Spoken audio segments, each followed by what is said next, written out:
Coming up on this Tuesday edition of Daybreak, Korea summons the Japanese ambassador to protest Tokyo's recent re-examination of its landmark apology for wartime sex slavery. Seoul also plans to boost international understanding of the issue. An enlisted sergeant who killed 5 of his fellow soldiers in a shooting rampage last weekend has been captured after a botched suicide attempt. Plus, at the World Cup, the Netherlands beat Chile 2-0 to finish top of Group B. Spain beat Australia 3-0. Daybreak begins now.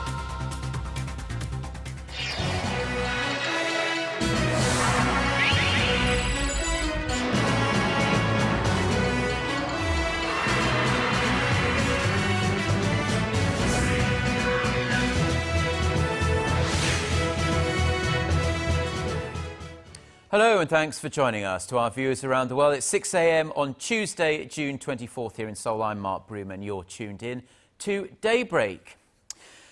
Our top story this morning, Korea has summoned the Japanese ambassador to lodge a formal complaint over Tokyo's recent review of its landmark apology for its wartime system of sex slavery. Seoul says the re-verification was a purposeful attempt to erode the Koro statement's credibility. Our Hwang Ji-hye starts us off.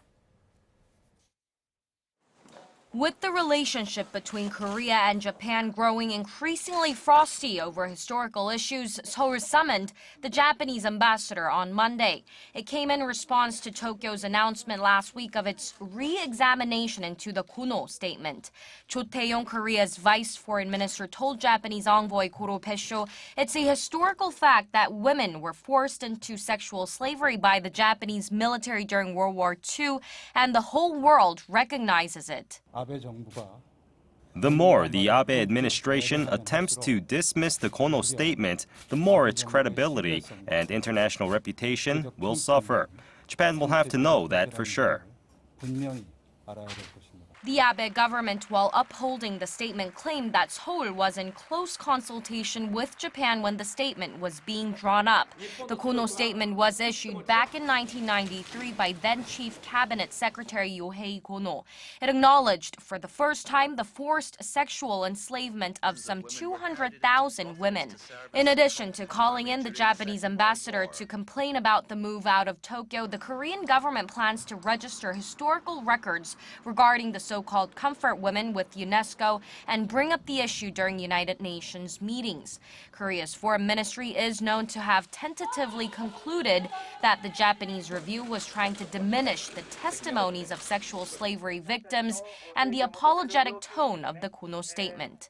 Hwang Ji-hye, Arirang News.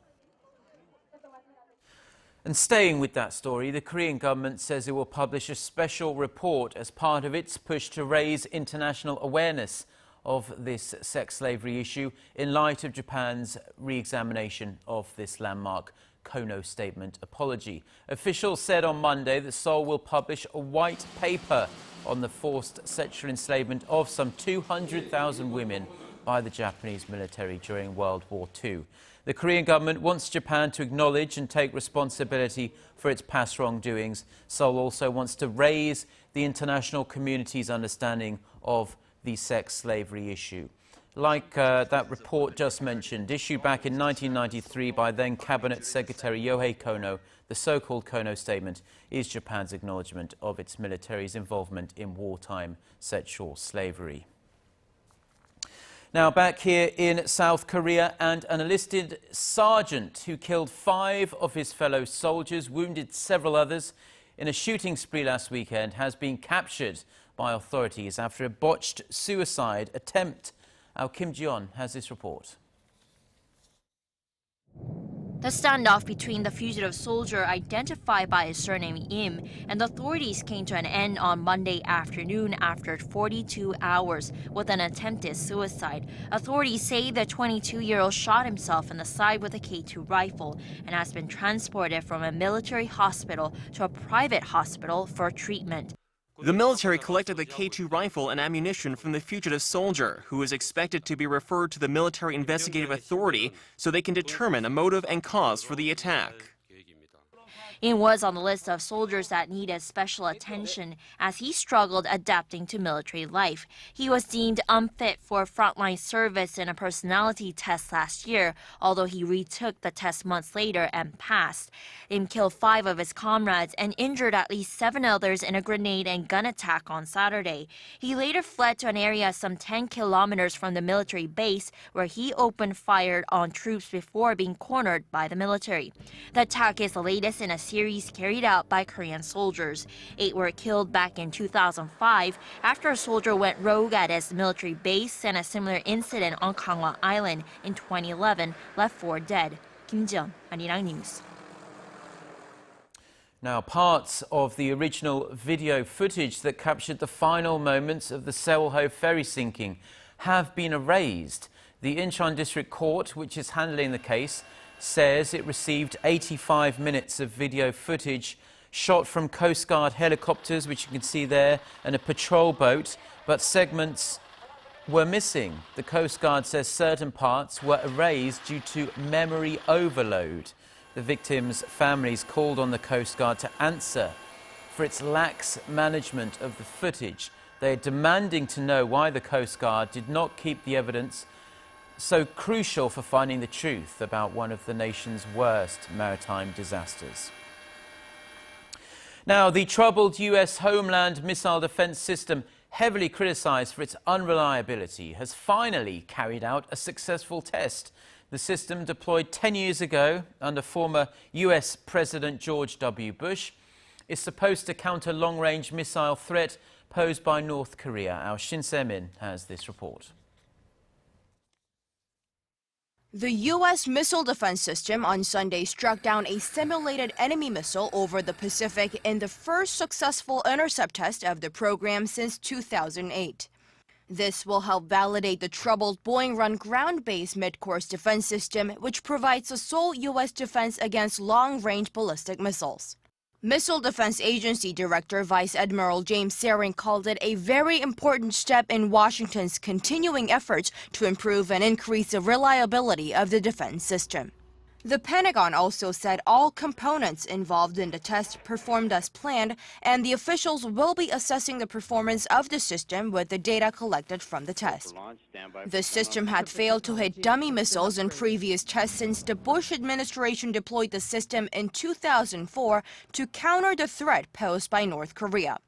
It was reported on Friday that the Pentagon had restructured its contract with Boeing to put more emphasis on maintenance and reliability. Shin Se-min, Arirang News.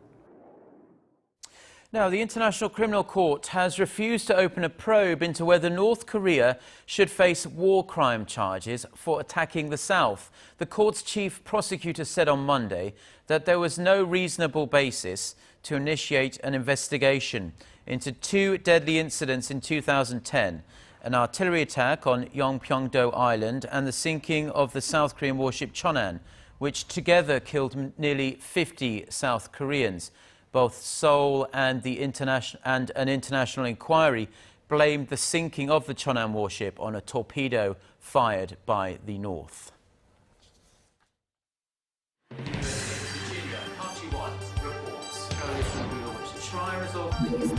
We start before the sun rises to bring you the latest stories out of Korea. We also lead the way with important global coverage. Stay on the pulse of what is happening with Daybreak.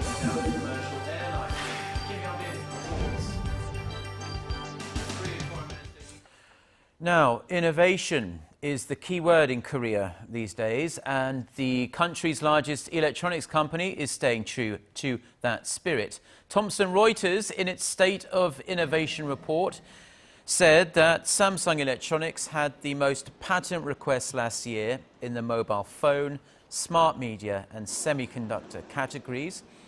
As for other domestic companies here in Korea, LG Electronics ranked number 5 in the kitchen appliance category, while Hyundai Motor was 4th for patents related to vehicles that run on alternative fuels. Now, women have been taking on bigger roles in Korean society in recent years, but new data suggests there's still a long road before there's anything resembling equality. Local information provider Elio has found that only 10% of public sector executives are women here in Korea. The figure could actually be lower, though, considering that some of the female executives have assumed more than one role at their respective agencies. By ministry, the agencies under the Culture Ministry had the highest proportion of female board members, but that was just 20%. Korea is often regarded as a global leader and role model for e-government, which is the digital age approach to public service. And with that in mind, the country is inspiring other nations to digitize their public services by playing host to the UN's Public Service Awards ceremony this week. Our Kwon So-ah reports. Nearly 1,900 participants from 126 countries are in Korea this week to celebrate Public Service Day at this year's UN Public Service Forum, both of which celebrate the value of public service to the community. I think Korea is the correct place to hold this forum, simply because Korea has got tremendous experience in changing from a very poor country to becoming an industrialized, developed country. In his keynote speech, Dr. Mahathir praised Korea's public services, especially in the realm of electronic government, which refers to the digital interaction between a government and its citizens. Largely because of its fast-developing IT sector, Korea ranked first in the two recent UN e-government surveys and is now a role model for other countries. Of course, in Korea, you are ranked top in terms of open government and listening to your citizens and the systems of open data, e-participation. All of those areas are very important, and we are happy that Korean government are doing very well and trying to learn some of these good practices. A workshop will be held on the second day of the event on Tuesday, one that focuses on innovation and e-governance for sustainable development. The United Nations Public Service Forum is often called the World Cup of public service gatherings, as it is the biggest of its kind. Korea hopes to draw international attention to its services through a successful hosting of the event and extend the so-called Korean wave into the field. Kwon So-ah, Arirang News. Now, anyone who's ever been to Korea in the summer will be able to tell you that it's extremely hot and very, very humid. To beat the heat, previous generations of Koreans would wear clothes made of mochi, which is a light and airy traditional fabric. Well, now that fabric is making somewhat of a fashion resurgence, as our Park Ji-won reports. 69-year-old Bang Oh-yeon has been weaving mochi, or fine ramy fabrics, for almost her entire life. The skill she learned dates back to 1,500 years to the nation's west-central region of Hansan. It takes great effort to make a fabric out of ramy plants, as it involves many steps. To make a suit, the weaving process itself takes about 10 days. Mochi cloth weaving starts with the ramy plant, one of the oldest fibers cultivated for fabrics. Ramy first needs to be peeled off and then split to be made into threads. The handmade community process of weaving the fabric made it on UNESCO's Intangible Cultural Heritage list in 2011. These handmade ramy fabrics are known for being light, breathable, and holding shape easily. This strong yet airy natural fabrics has inspired modern fashion designers like Seo Young-soo, who recently held a collection composed of pieces made of mochi fabric. What's great about the ramy fabric is that it gives a beautiful natural silhouette to any design. It goes especially well with dresses, although it's not too feminine. Mochi can go well with any design, but I think it's the best fabric for high-end dresses. For those who would like to experience the textiles themselves, the annual Hansan Ramy Fabric Cultural Festival is taking place this week in the west-central part of the country. Park Ji-won, Arirang News. Now, we all know that feeling when you get into a car that's been sat out in the blazing summer sunshine and you scramble to crank the AC up to full blast. Well, normally this is the extent to our inconvenience, but safety agencies here in Korea say that you should be mindful about what you actually leave in your car on a hot summer's day. Our Paulie reports. Hot weather conditions outside can lead to hotter and even dangerous temperatures inside parked automobiles. The temperature of a car interior that measures 30 degrees Celsius in the shade jumps to nearly 50 degrees just after a few minutes in direct sunlight. The temperature on a dashboard can rise even higher to a staggering 90 degrees. While we are fully aware of the heat, we may not be aware of the dangers it poses to items inside our vehicles. A can of soda will explode when the dashboard reaches 78 degrees, while a disposable lighter can blow up at 82 degrees. When sunlight is at its strongest during the day, temperatures in a vehicle tend to rise rapidly. This increases the chances of flammable items catching fire. It's important for drivers to maintain their cars by checking the coolant level and leaving windows slightly open to assure ventilation. Experts also advise drivers to park their cars in the shade if possible. If it's not an option, they say you should create your own shade by covering the windshield and side windows. And since the summer season in Korea coincides with the rainy season, it's recommended that drivers replace their air conditioner filters as conditions are ripe for bacteria to grow. Paul Yi, Arirang News.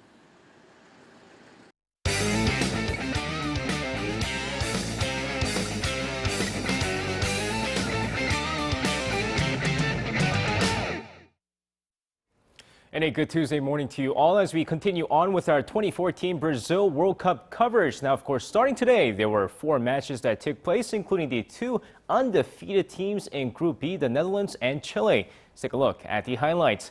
Of course, both nations neck and neck throughout the first half of the match as the first half ends in a 0-0 draw. But the second half is Leroy Fer who strikes in the 77th minute, giving the Dutch the 1-0 lead. 90-plus minutes, Memphis Depay with the insurance goal, giving the Netherlands the 2-0 win as the Netherlands finished Group B in first place with 3 wins. Next up, Spain and Australia, who both have 2 losses in Group B, square off earlier today. David Villa scores in the 36th minute, giving Spain the 1-0 first half lead. The second half, Fernando Torres and Juan Mata would each score a goal, giving the Spaniards the 3-0 win, finishing Group B in third place. Meanwhile, currently in the second half, Croatia 0, Mexico 0, and Brazil up 3-1 over Cameroon. And now moving over to the South Korean national football team, where after losing to Algeria 4-2 in their second group stage match, things have gotten harder for them to qualify for the next round. So how can they actually advance? Well, taking a look at the Group H standings here so far, Belgium is already in thanks to their 2 wins so far in Group H. But Algeria is in second with 1 win and 1 loss with a goal difference of +1. That means in the next final group stage match, Russia needs to beat Algeria by a 1-goal difference, meaning both nations will be at 4 points with a goal difference of 0. Meanwhile, Korea will need to beat Belgium by 3 goals or more so that they may advance with 4 points with a goal difference of +1. And as New York Times have calculated, Korea has a 5% chance of advancing to the next round. Well, Algeria was definitely a surprise team this World Cup, but Costa Rica, who has already beaten Uruguay and Italy, has been the biggest surprise. But they're not happy after 7 of their players were tested for doping. As the FIFA is suspicious over the recent success of Costa Rica, 7 of their players were tested for doping despite just 2 players normally being tested per team. According to the Associated Press, the president of the Costa Rican Football Association asked FIFA why just their players were tested after their 1-0 win over Italy. FIFA answered back, stating that 8 players on the team did not take a test prior to the World Cup, hence the number of players tested. And that's going to wrap it up for me. This has been SJ. Have a great rest of the day and see you guys again for your sports needs.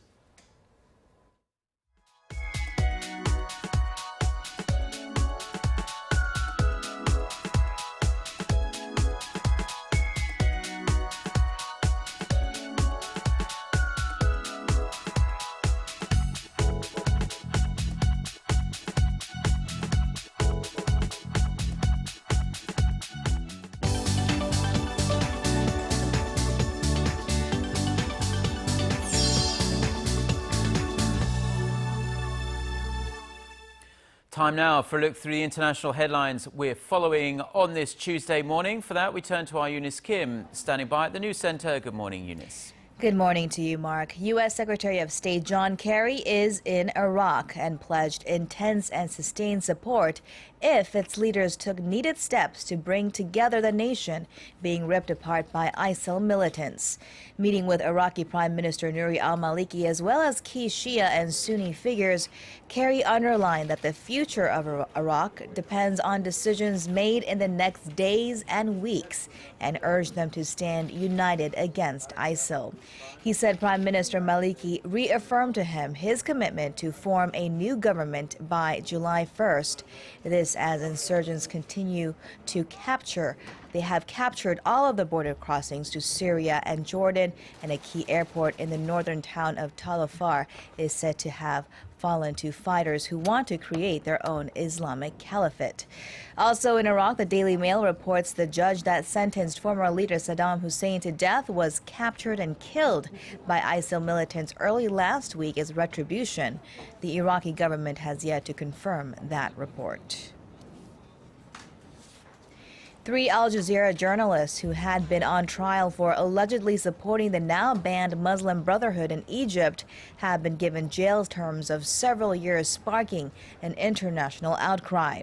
On Monday, an Egyptian court convicted them of spreading false news and aiding a, quote, terrorist organization, handing down sentences of 7 years against Australian Peter Griest and Canadian-Egyptian bureau chief Mohammed Fahmy. Egyptian producer Bayer Mohammed was given 10 years. U.S. Secretary of State John Kerry called the sentences chilling and draconian and urged President Abdul Fattah al-Sisi, whom he had met one day before, to quickly address the international concerns for freedom of expression. All 3 have denied the charges and could appeal. Heavy rains have triggered widespread flooding in dozens of cities in southern China, killing at least 26 people and affecting some 3 million. Yunnan and Hunan provinces were some of the worst hit, forcing hundreds of thousands of people to relocate. Guangxi province received a month's worth of rain in just 24 hours. Hunan province alone saw some 123,000 hectares of crops damaged, hurting agricultural output. Total economic losses are estimated to be around $650 million. And finally, faulty airbags are being blamed in Monday's recall of some 2.9 million cars by 3 Japanese car makers. Honda, Nissan, and Mazda had all used airbags supplied by Tokyo-based Takata Corporation, and now concerns that the inflators could cause the airbags to rupture triggered the massive callback. They follow an earlier recall by Toyota on June 11th of 2.2 million vehicles equipped with Takata airbags. A U.S. auto safety regulator is investigating the suspected defect.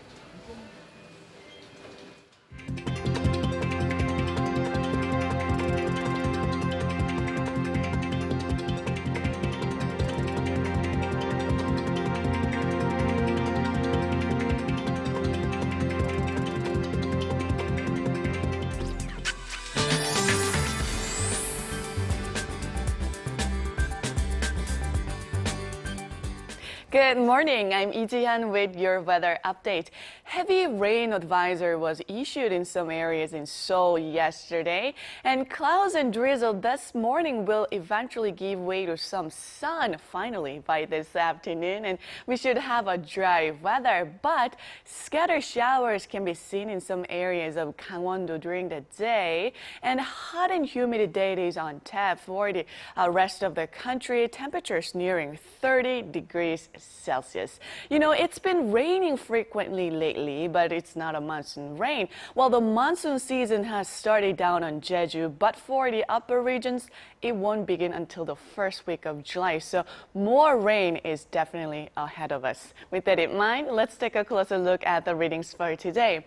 The morning low here in Seoul is starting out at 19, and then behind the capital and Gwangju will rise to 28, while Daegu top out at 29, and Busan should make it to 24. Now let's see how other regions temperatures are looking. It seems like down on Jeju should see a high of 25. Daejeon and Dokdo will reach 28 and 20 respectively, while Mount Keungang hikes up to 16. Well, that's all for Korea, and here's the global forecast for viewers around the world.